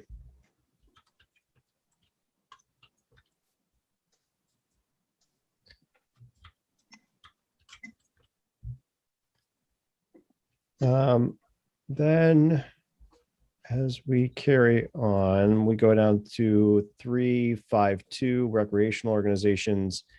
There are a number that I've heard from various people in the community to include, which, because this is done as some sort of weird, like 2-column picture situation, I'm going to have to ask EDR to actually make the edits, but some of the things that I've heard that should be included: taking care of T-Berg as a community organization, the Girl Scouts troop to include with the service organizations, the Harmony Falls Chorus with music, theater, and arts, the Childrensburg Golf Course as far as sports organizations.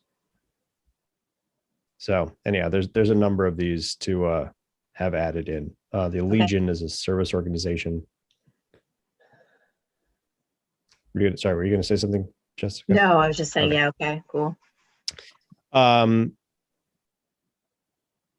Yes. Oh, so we need to now update. This is a Roden's comment towards the third paragraph that the programs are not run by the town, with the village contributing, where it was not when this was first written. So I'll take a pass at making that more clear.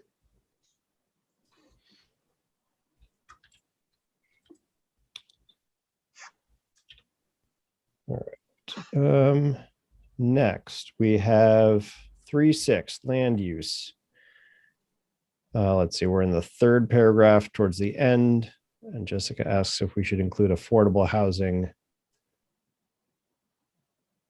Just as a Yes. comment of what that Yeah. was, because there was so much mention up above about the importance of affordable housing. Yeah. Yeah, I'll take a pass at that. Just put that in there.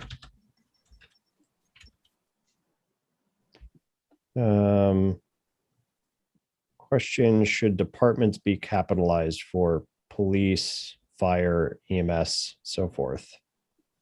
It's a good question. So just as a side note, I changed that recreation paragraph. That should be good. Oh, thank you. Yeah, I mean, I guess I typically see departments capitalized. This is talking about police, fire, and so forth. 3 paragraphs up from figure 21. Yeah, I'm Just all go for ahead and do that.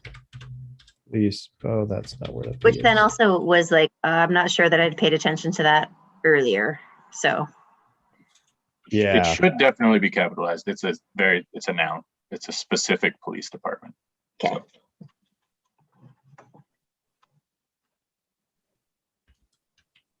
Let's see.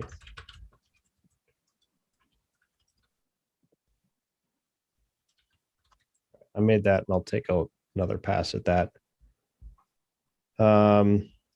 Let's see. Recreation counts for 14.5 acres, so forth. The true recreational land use includes part of Childrensburg Golf Course, the farmers market, and then Jessica, you asked, does it include the Western Gateway Park as part of the farmers market? Actually, I don't know the answer to that. And what about Paradise Hill on the Old West Main, Old Main, Parade Washington Hill, Center? that's my own private Oh, is it mission. That's Parade where Hill? all the where all the families congregate right there and we watch the crit there. And it's actually a little spit of land that people use quite a bit. So Which piece of this? What is it? it's where, going up Old Main, it's the triangle yeah. of land. It actually is used a lot. And so again, it's like if the recognition is to identify all the green spaces that we want to protect and continue to use for public space, it could be mentioned or not, because that kind of is my secret mission about. I just want you all to call it Parade Hill, and then I'll stop talking about it. And then Gordon, I don't know about this notion of the Childrensburg Farmers Market, because we haven't really named the Western Gateway, but we're sort of tossing around this notion of just calling it Village Park, and then it would be the Farmers Market at the Village Park, because that is actually already identified on the Farmers Market sign. So I'm not sure if that's an answer here. Can we sell the naming rights? Well, I understand the Village Greenhouse already owns copyright to the village, so we already have some issues here. Yeah. The Village. The McGuire Village Park. I don't know. What do you guys think of that? We'll have to look at, there's actually a specific park designation in state law, so we have to be careful with the naming of it. Because if we actually turn it into an actual village park, then we can never use it for anything else. Okay. Which may be an intention. Maybe we don't ever want to use it for anything else, but there are some vagaries around when you park a piece of land. It's very difficult to unpark it. Okay. But the name sounds nice. And maybe it's enough now. I saw that it was new. The ETC committee was new, and I saw, hey, the water tower gets identified. I want that part of land, but it might just be okay to think of it now as part of that, unless anyone else. Well, if you want us to sneak in Parade Hill, you just let us know. I think so. I'll just point out that at our last tree committee meeting, it was brought to my attention that there is in fact a nice trail that comes down through the wooden section of that hill that I didn't know existed. So, I mean, It's lovely. Yeah. And I don't think people think of it as part of the farmers market. So I'm not sure how to name I that. agree. That's different. I think that's nice. There's also at the top of that hill, there's a little triangle of land that is village land. So I'd be curious to know what is in it. It's not relevant, I don't think, particularly, but Childrensburg Farmers Market and Annex? No, I don't know. Do we want to Parade Hill? I think that's Parade great. Hill. We'll I get guess a lot it of is all questions about contiguous. like what is this, and it'll Making it give us happen. an opportunity to It's talk already, about yeah, it. it's in there. I think it's going to happen. All right. Every once in a while, you need to wield the power of the board. Just make Parade Hill happen. It is a village street. Oh, Ever since New York State DOT wandered in and decided that Route 96 was going to drop down 400 feet back in whenever that was, And 1950. then the hotel went out of business. And they unceremoniously named it Old Main, because they didn't, I don't know, Old Main. Of course, those that means Ron transitions. Donald's is going to have to change the name of one of his burgers. But oh, it'll increase the appeal if it's vintage. That's good. true. All right.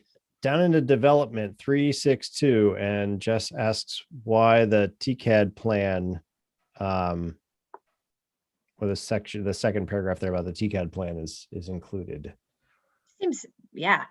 Also, since they are no longer known as TCAD, speaking of They mentioned unceremoniously. Emmy's, right? And they're mentioning Emmy's Organics. Like, I don't know. We haven't mentioned any specific business names.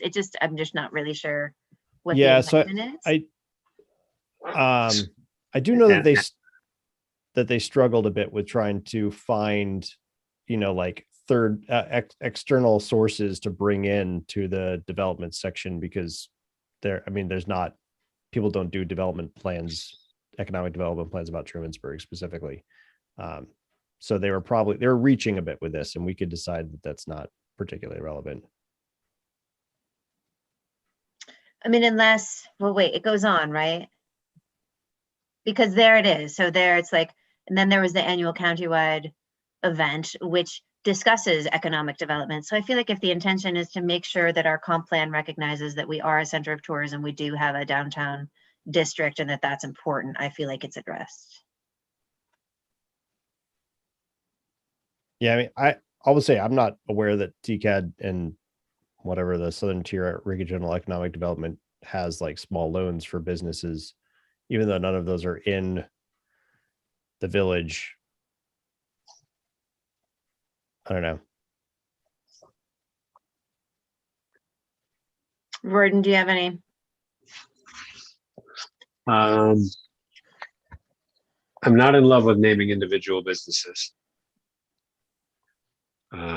I see the point of including the fact that the county works pretty hard at some of its development strategies. Southern Tier Regional Economic Development Corporation that's where a lot of the grant funding comes from. I mean, we could drop that last sentence in that paragraph. Just The so fact that TCAD, I will say that the fact that TCAD has rebranded Ithaca Area Economic Development or whatever they've renamed themselves has irked some of the other small municipalities. And I'm sympathetic to the notion that, when it's Tompkins County, we at least, even if they ignore us, we at least feel like we're included by virtue of the name. But if they've dropped the facade and it's all about Aurora Street in Ithaca, then we're kind of out on our own, which maybe it's better that we just acknowledge that. right. But how much we include in our comp plan about that is an open question in my mind. So maybe there's a way to meld it in terms of like, I think recognizing that there are, and I don't know what they are, organizations, associations in Tompkins County dedicated to the importance of local businesses, farms, and artisans. And then also mention regional economic development, including, as well as the Southern Tier Regional Economic Development. I mean, I think you could maybe just make a sentence or two that recognizes these forces at play and bring it back so that it relates to the village. Or that we're operating in the, I don't know. I'm going to stop talking. No, I like your point. I know I do recall this being a point of struggle for EDR and the committee of are there, what can we pull on, because so much of the focus does tend to be on Ithaca, unfortunately. But yeah, maybe to your point, it's to kind of flip it to say that there are other entities working in the area, including, these few. And yet in the path forward, it doesn't mention supporting local businesses, farms, and artists, which I feel like if you're going to do all that work up above, then isn't a path forward to support those businesses, which are here, which are farmers, which are artists. So Ben, why don't I saddle myself with All right. the nut I right do now? think I think it's worth pointing out, though, that we are situated within a broader economic area and that we're very much included in that and supported by that. I think that is relevant and worth saying in some. I agree. All right. I will put you down as taking a pass at 362 and see what we can come up with. And that whole paragraph that starts the 2020 Economic Summit, I like that paragraph. Yeah, me too. I'm just not quite sure what the best way to tie the institution formerly known as TCAD into that conversation. But that's a good point about 363 then. We don't mention some of those same things. That last bullet point, feels like we could expand on the kinds of events we would support through the village ETC. Yep. Yeah. But also, sorry, go ahead. No, I was just saying that that's a new improvement to the landscape, the ETC committee. So, I did it. ETC committee. It's no. Just say ETC. It's a trap. We trapped you. So, but I love this, the first part of that paragraph that I was voting to strike, that it stresses the eagerness, importance of local businesses, farms, and artisans. I mean, that is our community. So can we repeat that in the path forward? Or are we not allowed to make suggestions in the path forward? No, yeah, the path forward is the path And forward sections are like the place for us to put in those pieces. That was where the committee did the primary brunt of its work, where EDR pulled together more of the other sections that are a little more fact-based. And Roden, can we add that in, economic development? I mean, the opportunity for economic development is tourism. I'm feeling super squirmy that it's so tourism based and we aren't talking about small business at all. I mean, I've got to say, your insight here is very much needed, I would say. Like, I don't think we had on the committee, someone really deeply embedded in kind of the local business side of things as much. So, I mean, after I guess Mark a obviously- question for us to hash out, Jess, is without tourism, what local small businesses have an opportunity to truly develop? No, I think we need both. But if you look at the cottage industries that already exist, I just don't want to wash them aside. I'm just seeing nothing about small businesses. No. in I the certainly path think we forward. should Oh, definitely think we should include more about small business. But I think that when we're talking about future growth and development, it's there more are weighted. Yeah. there are existing small businesses which already rely on tourism. There are a handful of small businesses that are not tourism dependent.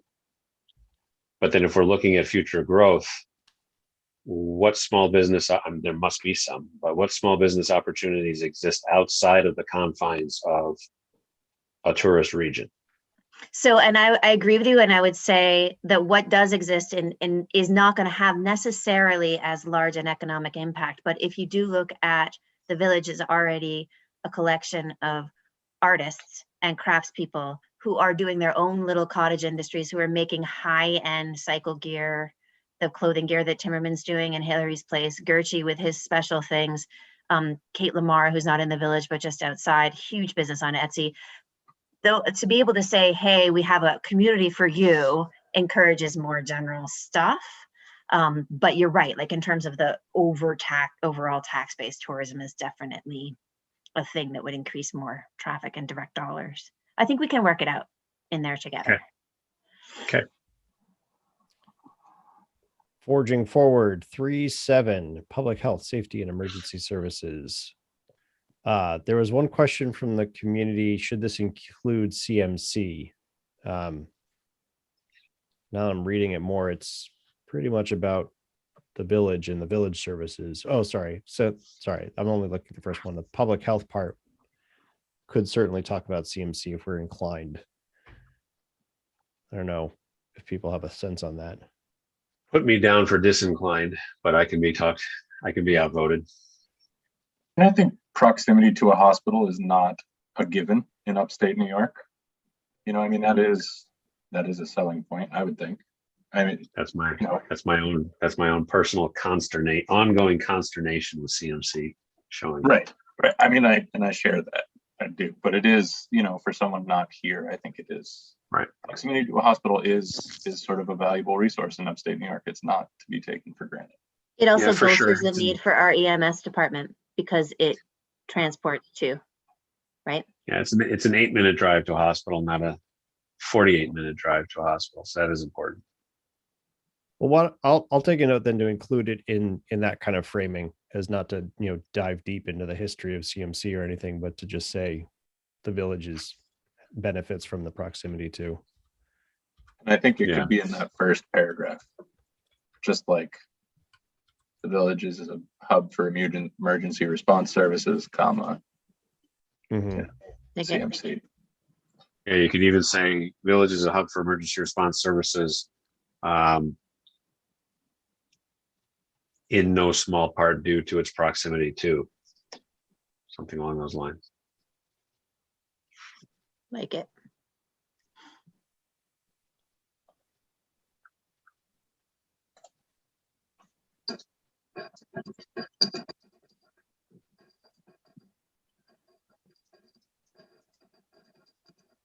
Moving down, PD is not 24/7.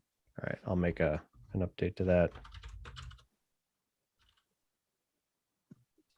Next comment at the top of the fire department paragraph. Village does not contract with the fire company, but the company does provide volunteers for the department. Shame on me. I thought I got it all right in here. Oh, I see. It's not that it contracts services, but got it. Okay. Yeah, it's Yeah. just a little, Nitpicking, but yeah, I got it. That's fine. yeah, it's I'll wonky update stuff. that. But Oh yes, not management services, medical services for EMS. EMS administrator, not supervisor. Great. The oh yeah, right that now, sentence, yeah, go the ahead. sentence, the way that sentence read to me made it sound like the budget exceeded $1 million because of, or it allowed us to hire that person, which isn't, Mm, we were going there anyway. and maybe prompting the village to hire instead of allowing. Or I'd just eliminate that sentence. Do we talk about the budgets for the other ones? no, and we do talk about the EMS budget up top, even though we got it completely wrong. I did Actually, put in those numbers, by the way. Oh, thank That you. is a really good point. Why do we need to talk about the budget? at I all? actually like having it in here because it feeds the conversation with state and federal folks Okay, that this thing is getting out of hand. Police and fire aren't. How come? okay. That's fair. Yeah, I suppose But, this is a central piece of the narrative we're building as far as funding. But I think we can. I think we could even remove the part of that sentence after the comma, because we've had an EMS manager before. We just changed the job description and made it slightly different. Well, how about, I mean, here's my thought is to then mention the administrator in the first sentence to say it's made up of trained professionals with a wide range of experience and a full-time EMS administrator. Sure.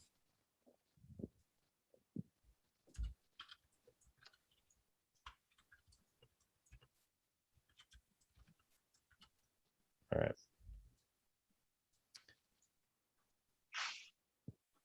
Let's see, that I think brings us next through 3.8, carrying on to 3.9, infrastructure and utilities.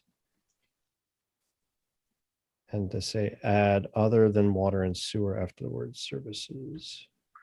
Yeah, we list all the services and then say that it's paid for by taxes, but Hmm, water and sewers, a little over $1 million of all of that is Right. not tax based.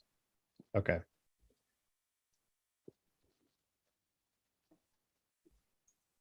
Carrying forward, we've got towards the, let's see. Couple of paragraphs down, the one that starts with currently all parcels at the bottom Wait, I'm there. sorry, which segment are we in? Yeah, sorry, we're in 3.9 3.9, thank you. Yeah. and we're at the paragraph that starts currently all parcels. It's the second to last sentence. It says current need includes some repairing existing pumps and securing financial resources if all mains are to be replaced. There's, and we're in, I think I Yeah. must have read this after our water main break. But if the intention of the comp plan, if a reader of the comp plan were to think that the village thinks it's either practical or desirable to replace all our water mains, I think that would be the wrong impression for that person to get.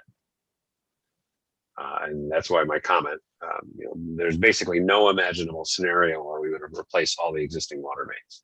We're looking at $9.5 to $11 million before you put a shovel in the ground.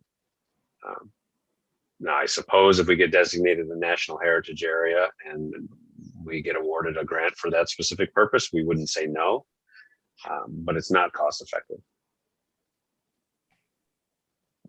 Can you just take out the word all?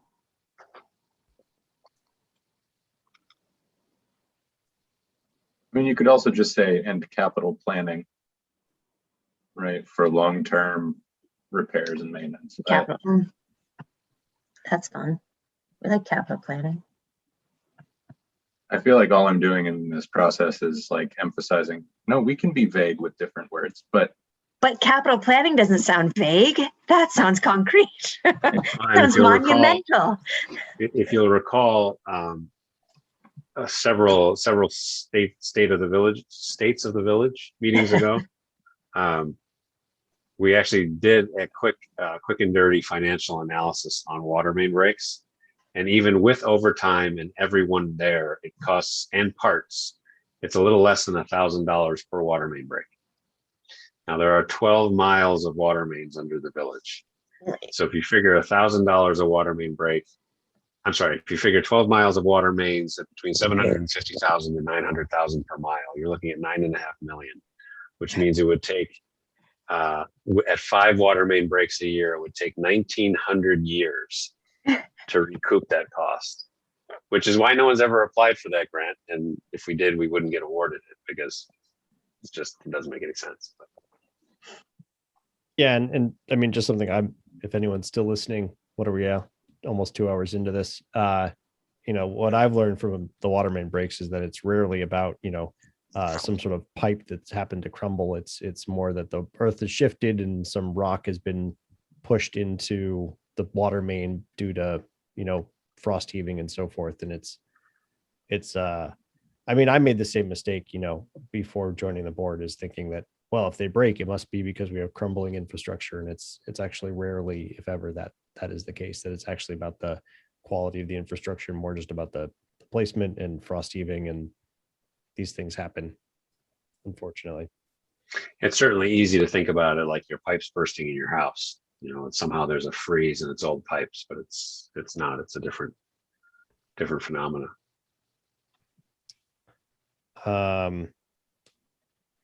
Right. And there are small areas. So this is now the bottom of this section, right before the path forward. Says there's a small area of the village without access to the internet. And then So that was actually, yeah, that was actually a real question. If you have those addresses, I would like them. Yeah, I don't know where this came from, but I can reach back out to EDR. Gotta be impossible. Right. Now that and if it's not, it's the kind of thing that from a pure PR perspective, I think OGTC would love to get fiber to those areas. I mean, God, yeah, they volunteered to provide internet access to our, school programs. So I find it very hard to believe that they wouldn't jump on that. I agree. Now, what EDR might have is statistics for the 14886, which in that case, there's going to be lots of areas without internet access. But yeah, the village itself, I'd be curious where they pulled that from. Or it might, it might be very close to the village, right? If you go north right, you wouldn't have to go far. Right. And then that brings us through up till 4.0, the goals and strategy, which even that looks like we don't have a ton of comments. So I'm happy to go through, or if people wanted additional time, maybe we don't have comments because people haven't looked yet. That would be an honest yes from me. Totally at understandable. this point. And this is a pretty dense section. I mean, this is where we really kind of get into what the heck do we want to do about it. So I'm happy to pause here and we can figure out a future time. Yes. So at this point, I'm interested in everyone's input. Our next meeting is scheduled for our April 12th regular monthly meeting, which is our annual organizational meeting. Budget public hearing is always typically fairly long. So I don't know that we'll have time to discuss the comp plan on the 12th. And then our next scheduled meeting after that would be our May monthly meeting, which is the 10th. But we're talking about doing the state of the village 10 days later. So do we want to, which is actually okay. I mean, we could finish section 4 in May and then discuss the newly edited, or actually recently edited, comp plan a week and a half later at the state of the village. Or we could meet sooner to get through section 4 to have EDR collate these edits we've talked about, to have a second rough draft, more presentable second rough draft available by the end of April, I would say, at least 3 weeks prior to the state of the village, and dedicate some time to additional public input at that time. I'd be open to finding a working session somewhere in April. Yeah, me too. I think that's wise. And I think this section looks scarier just because it's so many bullets. I do think our discussion will be probably more in depth. I Right. think more, okay. I mean, the implications are more than just wording or flow of the document at this point, right? This is really much more substantive. So Yeah, no, I agree. And this is where we kind of actually put our hopes and dreams together. So it's really more about, again, this is a part that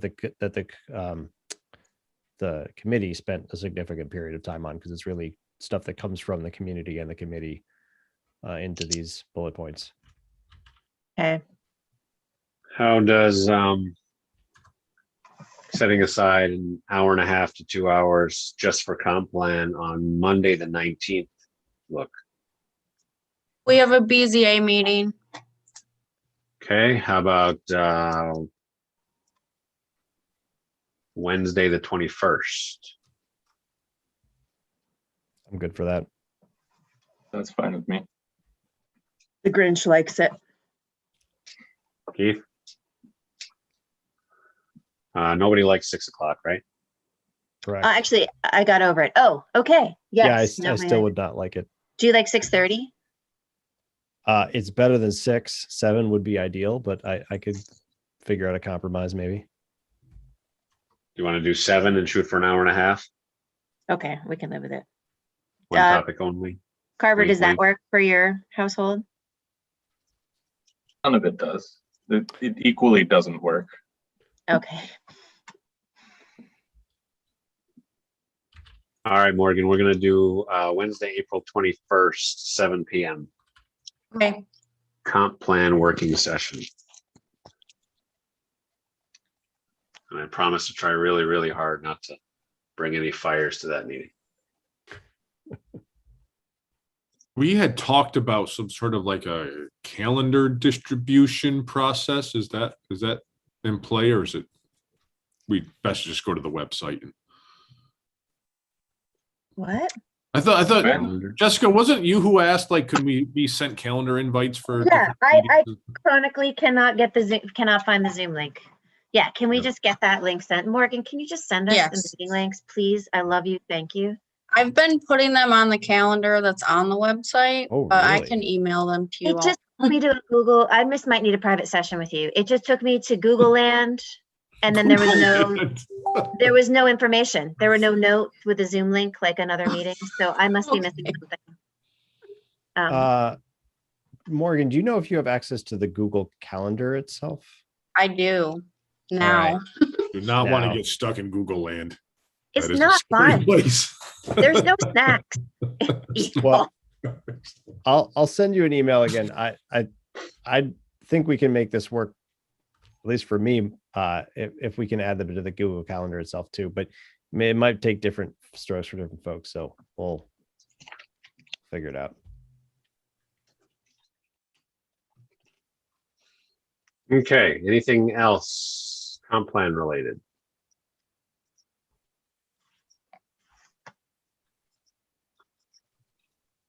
I'm just adding that meeting to my calendar so I don't get triple booked.